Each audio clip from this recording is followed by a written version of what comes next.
এই শাড়িটা এবছর লক্ষ্মী ঠাকুরকে পরানো হয়েছে।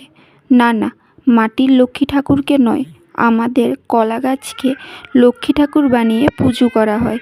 চলুন এই শাড়িটা পরে আজ একটা লুক ক্রিয়েট করি। বিয়ে বাড়িতে 4-5 দিন ধরে লোকজন আসতেই থাকে। এই লুকটা ক্রিয়েট করে আপনি বিয়ে বাড়িতে উপস্থিত হতে পারেন। বেশি মেকআপ করতেও লাগবে না, আর খুব ব্রাইট লাগবে। Extra lipstick, highlighter, CC cream ছাড়া ডেইলি ইউজের মেকআপের জিনিস দিয়ে আপনি এই মেকআপ লুকটা করতে পারেন। বলুন তো এই মেকআপটা কীরকম লাগছে? বিয়েবাড়িতে যাওয়া যাবে কি না? আর আমার কীরকম লাগছে সেটাও আপনি কমেন্ট করে জানাবেন। আজকে এইটুকুই। টাটা।